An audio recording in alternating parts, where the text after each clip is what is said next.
I'm Jessica Anne Pressler, and you've tuned into Your Traitor Within, a podcast that exposes the brutal truths of healing, self discovery, and breaking free from relentless patterns of self sabotage. Today on Your Traitor Within, I am thrilled to welcome John Graham, a former U.S. diplomat, adventurer, and author whose life reads like a global odyssey. From climbing Denali uncharted walls and navigating war-torn regions like Vietnam to founding the Giraffe Heroes Project, John's journey has been driven by a search for meaning and purpose. He's spoken at the Naval Academy, universities, schools, and global conferences, inspiring countless people to stick their necks out for their communities. A gifted storyteller, risk taker, and mentor, John will help us explore what it takes to find purpose and push past our traitor within. John, welcome. Thank you so much for being here to tell your story of your traitor within. Oh, thank you, Jessica. The only thing that it wasn't true in what you just read was that I didn't found the Giraffe Heroes Project. I'm quick to say that my wife founded it. I wasn't smart or creative enough, but I joined her soon thereafter. So she's an amazing woman, and she founded it in the early 1980s. Wow, I love that. So a husband and wife team, and We she. are. We are. No, I thought it was a little lightweight. Then I fell madly in love with her, and we Mm, we got married in 1982, and we've been together working as partners and soulmates ever since. I love that. I love that. That's incredible. So let's talk about your trader within, and then I want to hear her part in this too, in discovering. So let's. You told me a little bit before, but I'd love you to explain what happened in childhood to create your trader within, and how did it come across in your journey in your life? Well, first of all, I was intrigued by the title of your podcast, "The Traitor Within," because I've never quite used that word. Although when I thought about it and listened to you, it certainly does apply. I grew up in Tacoma, Washington, a small western city where nothing ever happens, and nothing ever happened in my community or my family. So no one took any risk. It was all quite placid. And I was expected to grow up and go to the University of Washington and come back and marry the girl next door and settle down and have a bunch of kids. And that's what life was like in my early. But I was badly bullied as a kid and really was really getting angrier and angrier about it and looking for role models. I wanted to know what it meant to be a man. And my dad, I loved my dad, of course, but he was a very gentle guy, and he was constantly bullied as an adult and pushed around by other men. And it pained me to see him lose contracts and lose jobs because he couldn't fight back. So I said, "Oh my God, I'm going to be like that. There's got to be someone who can show me how to be a man." Turned out, Jessica, that one of the key things that helped turn me in initial directions that became toxic was that I got a job on a freighter, a large ship carrying cargo. This is well before container ships. So these were big ships that were run by 50 or 60 really tough guys. I mean, like Terry and the Pirates stuff, you know? And so I found myself heading for the Far East for the summer when I was just 17 years old. And these 50 guys who were with tattoos and muscles and everything, they were determined to give me life lessons they knew I would never get in school. And sure enough, they didn't disappoint. I mean, like the first night at sea, and we were just left San Francisco heading across the Pacific. And we're out on deck, and one of the crewmen came up to me and began making, sexual advances. And another guy, this huge black guy, he must have weighed 250 pounds at least. His name was Roy. He grabbed this guy, shoved him up against the bulkhead, beat the shit out of him. And there was the most remarkable string of cussing I ever heard in my life. And nor had I ever seen violence in my life. And I said, "That's it. That's it. That's what it is to be a man. And I went back down to my cabin and I practiced in front of a mirror, shoving someone up against a wall and cussing at him because that's what I wanted to be. And sure enough, that summer in the Far East, I got those lessons. And this being a family broadcast, I'm not going to tell you all what they were, but they were lessons about being tough and being violent. And I just absolutely loved it. And I also discovered that there was a world out there beyond Tacoma, Washington. It was a world of color and excitement and drama. And I wanted more of that. I wanted that adventure. And so I determined that I would have these kinds of adventures. And a year and a half later, a year later, I found myself hitchhiking in Europe, and I found out from reading a newspaper that there was a war going on in Algeria, just a few hundred miles south. And I had never been in a war before, and that seemed like something I wanted to do. So I hitchhiked down through Morocco, stepped into Algeria. There was no border guards because there was, after all, a war going on between the rebels and the French government. Uh, and I put up an American flag on my chest so that the rebels wouldn't shoot me as a Frenchman. I shouldn't have worried because the rebels loved me being there, and they would even stop cars going in my direction at gunpoint and order the driver to take me where I wanted to go. So that, and I stayed several times with French Foreign Legionnaires who were just like Roy. They were big, tough people, burned brown by the sun and tattoos and muscles and all of that. I said, yes, yes, yes. And I began to read and listen to stories of what I thought were real men, all the books of people having adventures. And I determined that that's the kind of person I wanted to be. So I kept doing that. I rode crew at Harvard, so I gained 30 pounds of muscle. So I wasn't, no one kicked me around anymore. I really was a big, tough guy. After my sophomore year, I was with a bunch of classmates and we climbed the north wall of Mount McKinley, Denali. It was the highest unclimbed mountain face in the world, bigger than anything on Everest, and it was incredibly dangerous, so dangerous that no one's ever done it since. Anyone that's tried has been killed. And we walked through there. We climbed this dangerous wall. It took a month to do it. But I walked out of that without a scratch. So I became absolutely convinced that I was indestructible. Now, of course, a lot of young people think they're indestructible, but for me, it became a religion. And I Mhm. would say, in your words, it became the traitor within, Mhm. because I was determined that my whole life had to be these kinds of adventures, and didn't see anything else. It was a very, very selfish way to start living my life.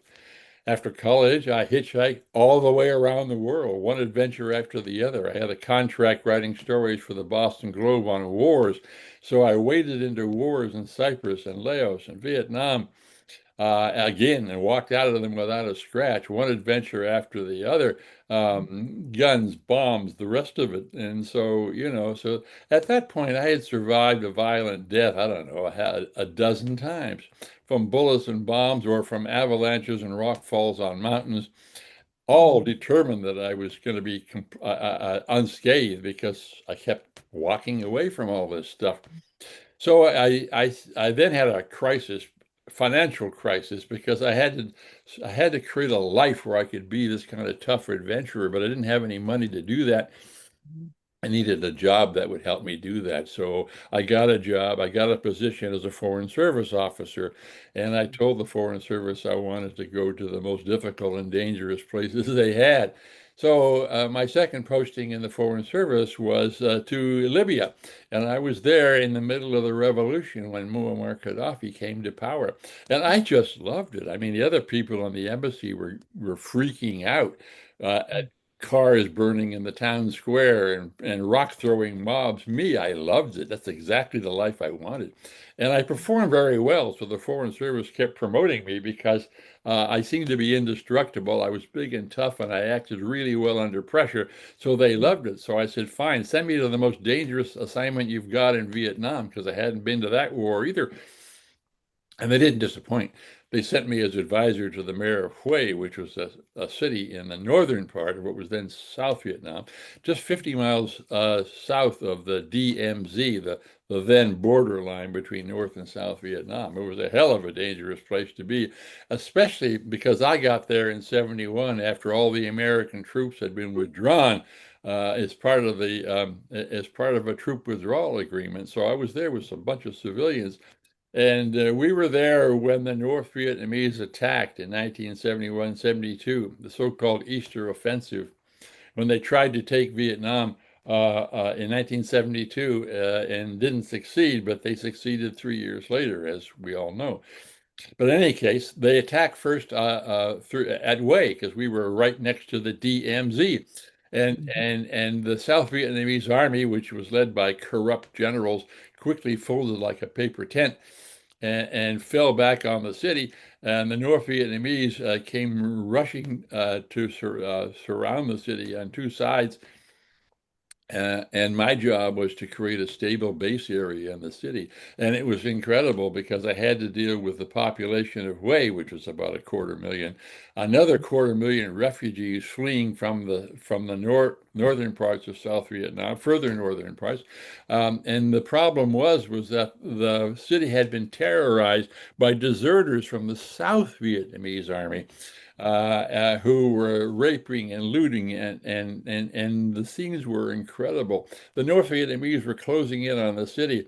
I couldn't get out because any helicopter sent to rescue me would be mobbed by my South Vietnamese, and I'd have to shoot them off the skids. I couldn't do that. So my life depended upon whether the city survived.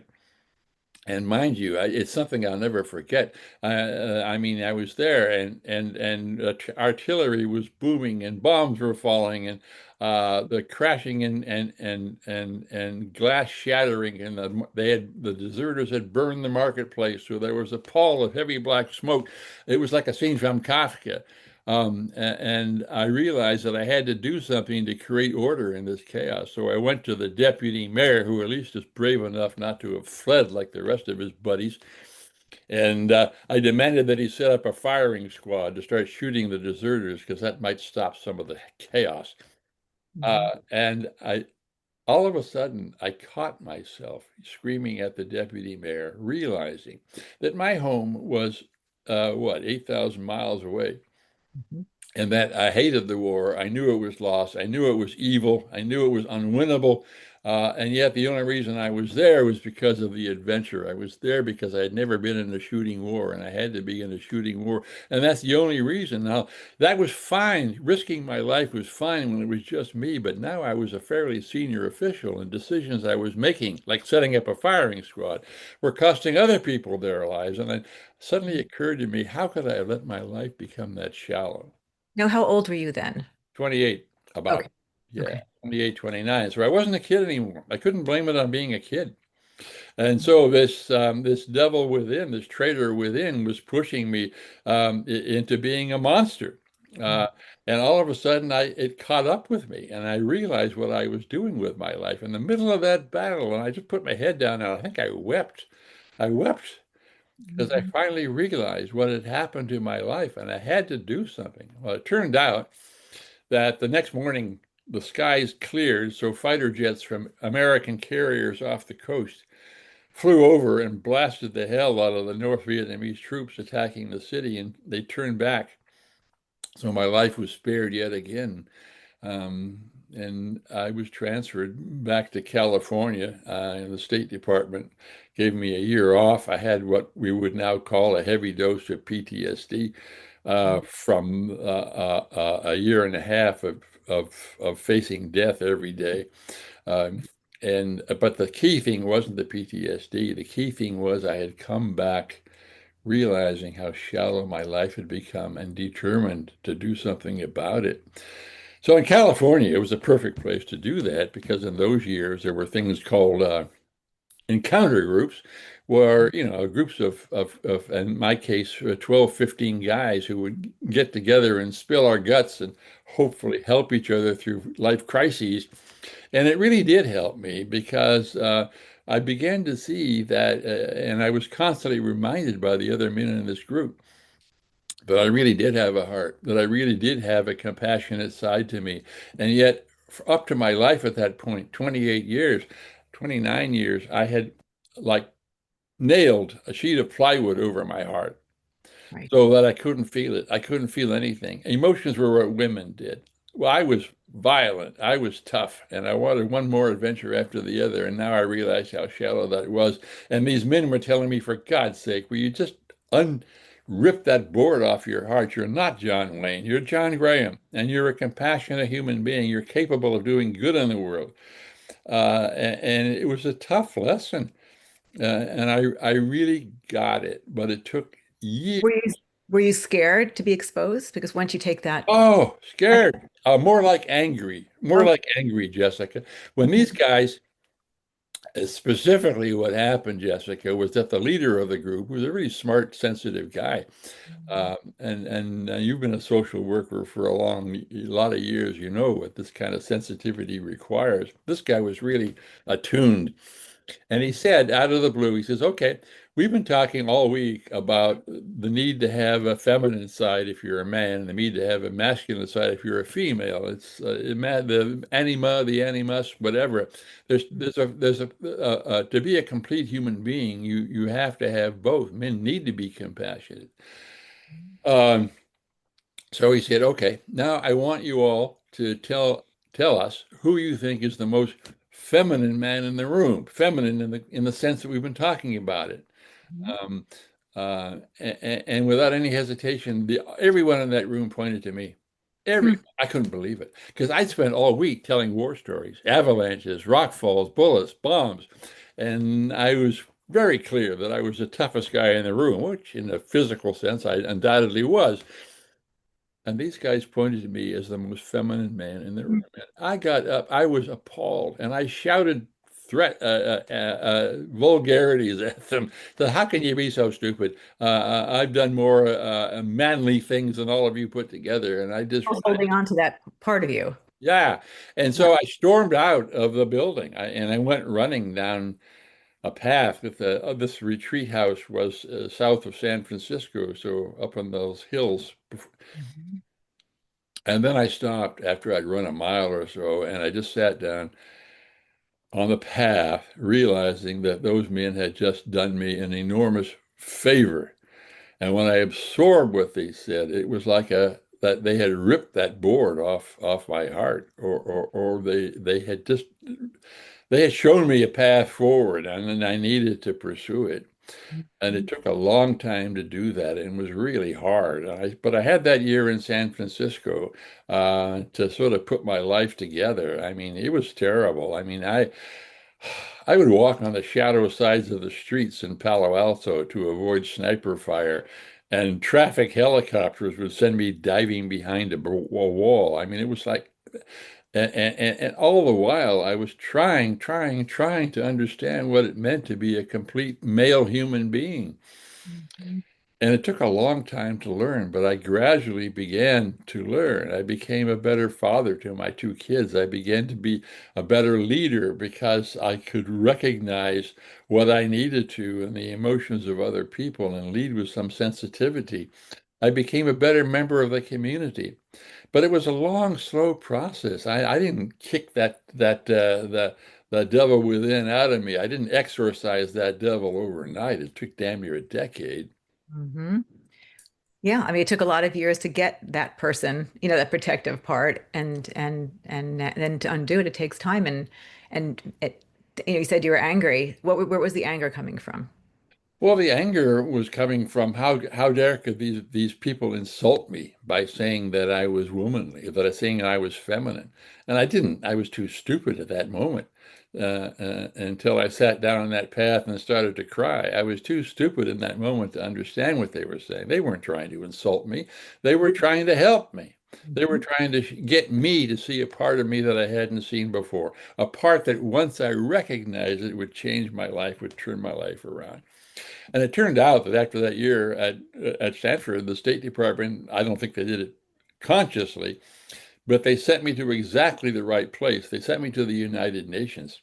and put Mm, me in charge of American policies toward Africa, which at that time were fighting to get free of colonial masters, and where there was a huge amount of poverty and disease and poor leadership and corruption and huge numbers of problems. And the American government really didn't give a damn because the only thing we cared about in foreign policy was beating the Soviet Union. This was the middle of the Cold War. mm, So I basically had a free hand, and I began tentatively at first, but then I poured myself into it to use a new John Graham to do good in the world. And I got totally hooked on peace and justice issues at the United Nations. In other words, the opposite of what I had been doing for the whole first half of my life to make the world a better place, a less violent place, a place where there was more peace and justice. I'm very proud of the fact, Jessica, that I played a major role in the ending of apartheid in South Africa, for example. I took enormous risks, basically double crossing my own government, giving African nations classified papers showing how America was largely responsible for a lot of the guns trade, shipping guns to the South African military and police, which then were used to kill blacks. And we were responsible for it because there was so much money to be made by selling arms. And this was during the Carter administration when we were mouthing all these platitudes about human rights. The hell, I mean, we were total hypocrites when it came to many aspects of our policy toward the so-called third world, and I began to expose that, and I did it with a good deal of care and secretly, meeting often with UN delegates from Africa, 2 or 3 blocks away from the UN campus in small cafes where we would trade strategies.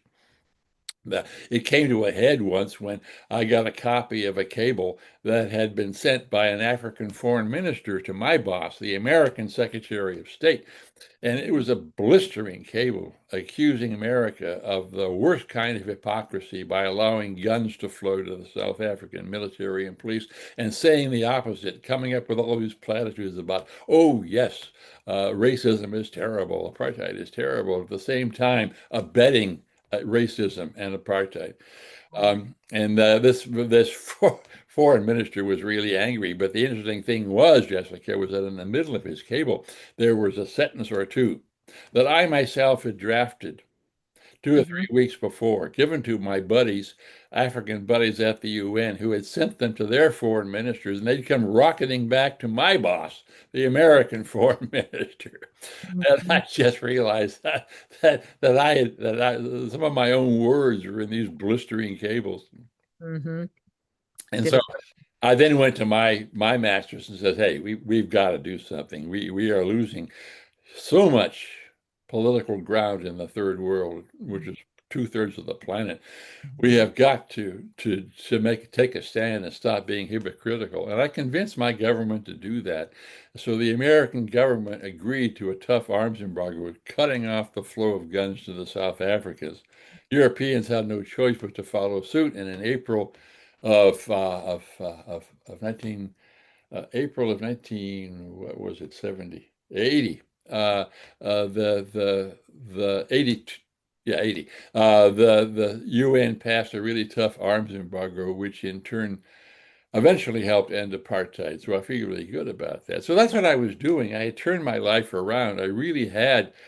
I thought I had exercised the devil within, but what I hadn't regarded was that I didn't have quite enough courage to make good on that. And and I was running out of money because I had left the Foreign Service. I was it was no longer a place where I could work because they were about to fire me anyway for my all the stuff I was doing in the third world. And not only that, but they weren't moving fast enough. I was by then I was consumed by doing good as I had been consumed by adventuring, violent adventuring Well, only a decade before. you're coming to the world now with compassion and empathy and making choices, right, for others. Yes, exactly. And I couldn't do that in the Foreign Service, so I left and I was going broke. And a friend of mine says, hey, you can make money on cruise ships, lecturing on cruise ships. You've always had a good gift of gab, so you can lecture on a cruise ship and they'll pay you extremely well. And it is true. I got my first job was on a cruise ship heading from Vancouver to the Far East for a summer cruise. And my job was to give a couple of lectures on, foreign policy or whatever. I got to take my then 13-year-old daughter, Mallory, with me. Mm-hmm. And so I said to myself, I rationalized to myself, well, okay, I'll make money lecturing on cruise ships for half a year. On the other half of the year, I'll save the world. That's what my life will be like. Mm-hmm. Ha! 3 days off the coast of Alaska, that cruise ship catches fire and starts to sink.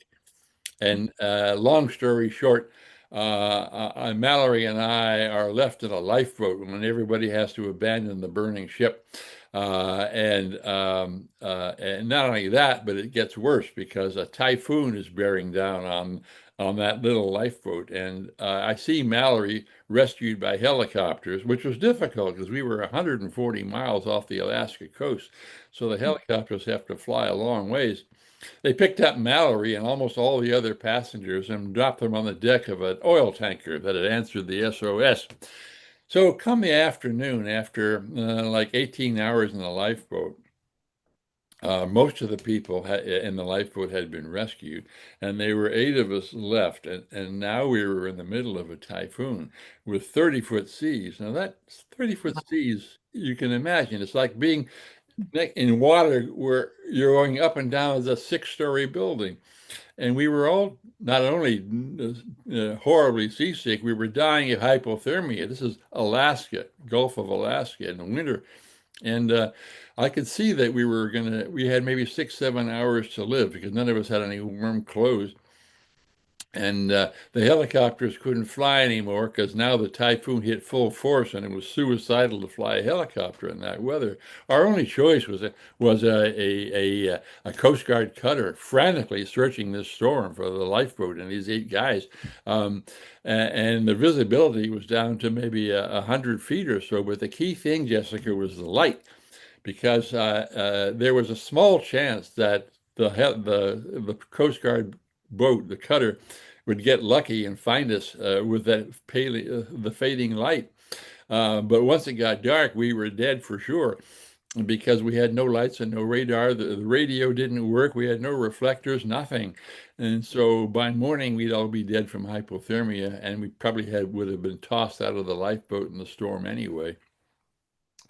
So here we are. It's now 5:30 at night. It's getting dark. Maybe in a half an hour it'll be dark. And so I'm realizing that this time my luck has run out and that out of all the adventuring I've done, I've walked away from all of it. But this time the odds were 1,000,000 to 1 that we'd be rescued. So I had to prepare myself to die. Oh my God. And so I wasn't a religious person and I'm still not. But believe me, in a situation like that, one is led to pray or try to pray to make some communication with a higher power. And I remember trying to do that, and my prayer, if you will, turned into an angry bleat. And I was shouting at God or whatever it was out there that this was really stupid. That yes, yes, yes, I wasn't particularly proud of the early part of my life because I'd done quite a bit of damage with that devil within. But now I was in the middle of doing good in the world, and in fact, it helped end apartheid, and I was going to devote the rest of my life to solving tough public problems. But I was being wiped out. It didn't make any sense. I didn't get it, God. What the hell are you doing? I got really mad at God Mm-hmm. for making this stupid mistake of wiping me out just when I was about to do the good stuff in my life. Mm-hmm. And I got an answer. Boy, did I get an answer. The other 7 guys, of course, didn't hear anything, but the message was very clear, like loudspeakers in both ears. And the What message from this higher power was, hey, stop kidding yourself. You're lecturing on a cruise ship, and you've made this deal where you're lecturing on a cruise ship half the year. Hell, you'll lecture on the cruise ship the whole year because this is really copacetic. You're paid an absurd amount of money, and this is a pretty nice gig, right? And you're doing all this. You're running away from your ideals because you're panicked over the lack of money. You're not going to go back to those ideals. You got to make a choice out here. Either you return to the ideals you discovered at the United Nations, or you'll die out here. And if you do live, your life won't be worth living because you'll have abandoned what you know your life was about. So you got to make a choice. Either stick to those ideals or die. Mm-hmm. I heard that. Oh boy. Now, in retrospect, I don't know if it was God or what. It could have even been the wind or something, or a failing brain or hypothermia or something. But I sure heard this message. It doesn't matter where it came from. And I looked into the storm and I said, okay, I get it. It's a deal. I give up. I'll go return to those ideals. And in that instant, this Coast Guard cutter comes crashing through the storm. I mean, I know your listeners will say, "Oh my God, I can't believe what this guy is telling us. It's like a grade B movie." But I swear it's the truth. In Mm-hmm. that instant, this Coast Guard cutter comes through the storm and right bang on would have cut us in two had the lookout not seen us in this storm.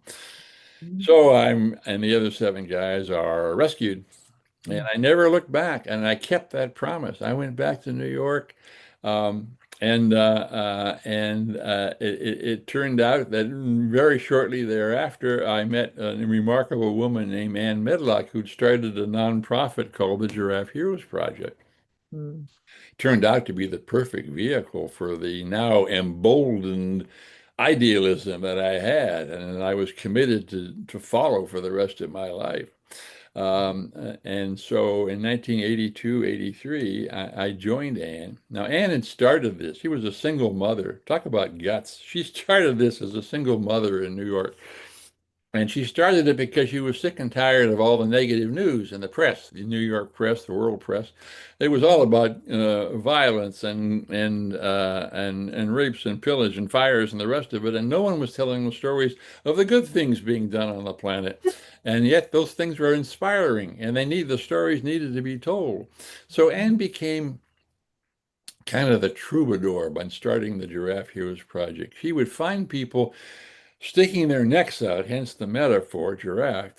She would find people sticking their necks out and get their stories told and tell their stories in order to inspire other people to stick their necks out too. I mean, it was an ancient strategy. She didn't invent it. I mean, I suspect that's how every culture from Neanderthals to the present day.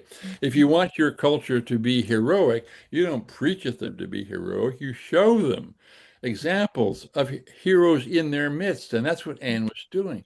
It was a remarkable, brilliant move. I thought I could change the world at that point by giving remarkable lectures, and people would fall over themselves to do whatever I told them to do in my lectures. That was sure stupid, egotistical. Didn't work very well. But people were flocking to Anne's new nonprofit. I mean, there was a story on her in the New York Times a few years later. I mean, and the Giraffe Project was off and running.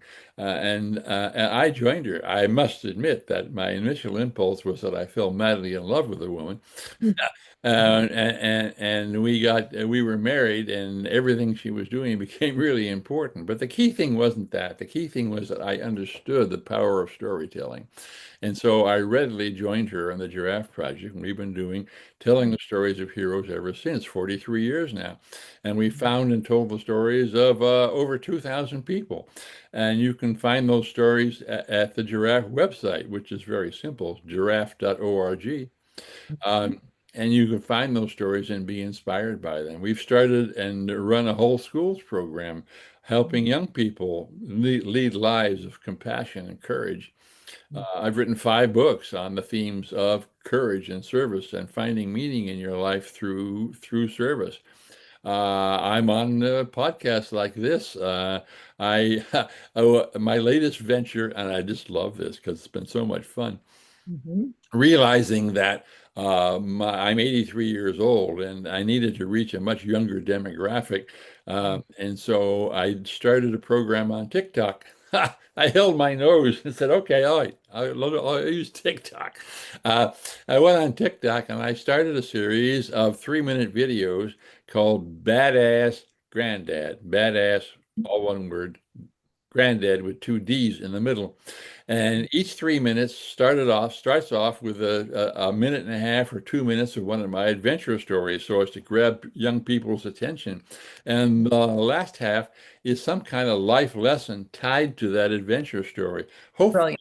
at that point, the listener viewer is hooked enough so that they'll listen. And the life lesson is about courage or service or whatever. I've done now over 40 episodes so far.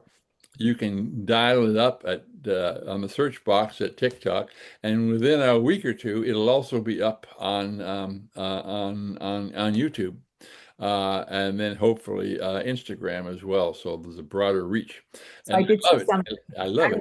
I love them. And I do agree with you. You catch them, but teaching a young person about compassion and empathy, we hope we do when they're younger, where they can feel safe, that they can be a man and still feel compassionate and empathetic. But teaching, but sometimes you come in a little later, like you will, and you'll start telling your adventures, and then you teach it, and what an incredible life they will have once they tap into their compassion and their empathy.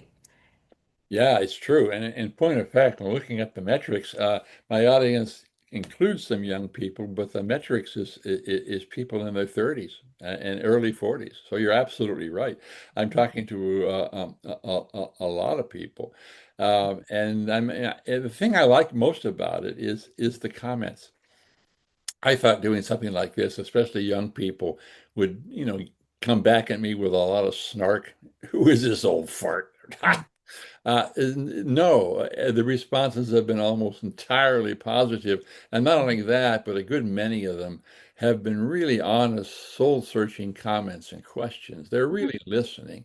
And so I spend maybe 4 or 5 hours a week now responding to my, let's call it fan mail, these really thoughtful comments and questions, mostly from young people, but not entirely, all asking me personal questions about where do you find courage, or what can I do in this particular situation in my life? My marriage is failing, or am I losing my job, or whatever else. And it's like I spend a lot of time because that's what I do. I've 83 years. I've learned a lot since the transitioning to being a decent human being, exercising that devil within. And it's interesting. When you said your podcast name was the Traitor Within, sorry, the Traitor Within.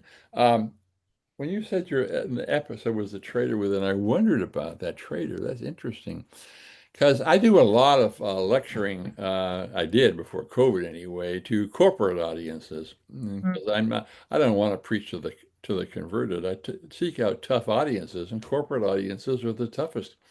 And I do the same thing writ large there that I do on my TikTok programs. I spend 3/4 of the time I've got telling my war stories so that these guys, mostly guys, in the audience realize that I've done more tough stuff and made more tough decisions than the whole room full of them put together.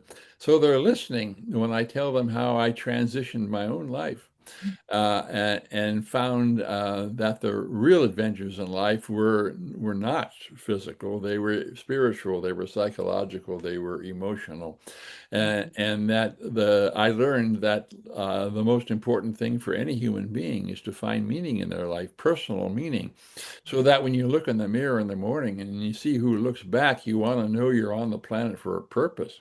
That to be here without a purpose is like I don't know, a Swiss watch with no hands. The purpose is important. And I think everybody believes that. The question is, where do you find purpose? Mhm. I found purpose initially in adventure, in adrenaline. My drug of choice was adrenaline. And that was the traitor within, was using all the using everything in my life to for the next adrenaline rush. I have plenty of friends now who find meaning, at least temporarily, in money and power. And, that works for a while, but I just know too many people who have transitioned to something better because they realize after a time that maximizing third quarter earnings just doesn't do it. Not forever, does it for a while, does it for until you get into the C-suite, but it doesn't do it it's not a good permanent way. The way toward a really solid sense of purpose in your life, finding real meaning, is through some kind of service.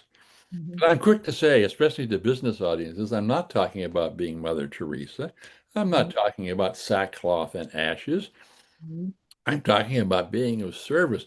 And if you're in business, making a good product, selling it for a fair price, under good labor conditions, sound environmental restrictions, and being a good neighbor in the communities where you operate, that's a service. Right. A barber does a service, a musician does a service. We can all be of service. We don't have to reorient our lives. It doesn't, my transition was huge and dramatic, but I was like the Missouri mule that had to be whacked against the head with a 2x4 before he'd get it. For most of us, that's a simpler choice. So I'm very careful to say that, and I get a lot of good responses. Sometimes I get an angry message from a CEO saying, three of my best people just quit because Oh, they realize that what's important to them is, for example, fighting climate change or dealing with homelessness in our town, and so they quit to work on these these other endeavors. So damn you, you just took three of my best people. All I can do is say, well, it's their choice, isn't it? Um, so there we are. And so I'm 83 now, and I keep looking for the next challenge. What's beyond the TikTok channel? I don't know, but something. But it's all about helping people identify the traitor within, the devil within, whatever you want to call it, but exercising things that fall short of finding the true meaning in our life and helping people realize that it's really important to take stock of who you are because that will help you find the service that will change your life. I mean, who you are, meaning what skills and what attributes do you have? If you have a natural bent for music, well, then maybe your service has something to do with music, helping people, making people happy through your music. If you have a tremendous gift for figures, well, maybe your gift is working with figures as a scientist or an engineer or whatever. But in some case, it's something. I mean, there's a reason why you are who you are. They are guideposts to help you find that service in your life. And I'm telling you that my experience has been is that service is the way to live a meaningful life. And you'll find it sooner or later. People may laugh at me, many do. But then I get many messages 4 or 5, even 10 years later saying, damn it, you're right. Here's what I'm doing now. so if you would look back, you looked at you were bullied. You had, I'm assuming, a pain from being bullied and not feeling safe. Tell me I'm wrong. I don't know. And you saw your father being bullied. So you made a choice. And would you look back now at that time period? Would you tell yourself anything different? Would you tell yourself that they had to go through that first? What would you tell yourself? Well, I would tell myself that, it's weird how life works. I'm not, in many ways, I'm not proud at all of what the traitor within me was doing. Once I learned that that my life was John Wayne, I mean, I ignored the poverties and injustices I saw in the world, and then there was the war in Vietnam. But I also realized, Jessica, that if I hadn't gone through all of that, Hmm. I wouldn't be nearly as credible to Mm. doubting audiences as Hmm. I am. Hmm. I mean, when I get up in front of a bunch of doubters, they're mostly business, but academic audiences, believe me, can be just as tough because there's so much in their heads. When I get up in front of a doubting audience, and I realize that I'm in the middle of a doubting audience, and they are sort of rolling their eyes at hearing from this guy who runs a nonprofit, probably going to tell them to do good. And they hear my stories. They realize that I have seen a huge amount of life, maybe more than they have, probably more than they have. Mhm. That I've made tough decisions that if they, I'm the kind of person you want in a foxhole if you're in a battle. I'm a really tough guy. And yet I've come to the conclusion that service is the way to be, is the adventure of a lifetime. Mhm.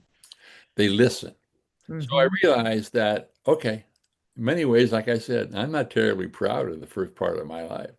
But on the other hand, I realized, in answer to your question, that it's probably vital that Mhm. I had a life like that so that I'm credible in Mhm. teaching what I teach now.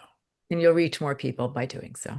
Right. I do. I know it. I know I reach more people doing that because my chief selling point, if you will, my chief marketing point, my chief branding point. Oh, I love that word. My chief branding point is my biography, and I'm pretty shameless about it. Mhm. I'm pretty shameless about it, and that's why I've been talking and talking now, what, over half an hour, and it's almost been entirely about my biography because I know that this is a way to reach your viewers and listeners too. Mhm. I've been doing this for a long time, and so I am a great storyteller, Mhm. Yeah. and I use that shamelessly in order to get to a larger, deeper point, Mhm. which is the one I've been talking about in the last few minutes, about finding meaning and finding meaning through some kind of service. That's how I get there. If I'd started that way, I would lose an audience in a minute. Mhm. Yes, true. So, is there anything that you feel you haven't said while you're teaching about service and you're teaching about that piece? It's just to speak more personally to every member of your audience. Mhm. And it's very simple, almost a bumper sticker. Nothing is more important than to find the meaning of your life, the true meaning of your life, what your real passion is, and do not stop until you find it. And I'm betting from my experience that you'll find it in some kind of service. And it's up to you to figure out what that is and then do it. Thank you.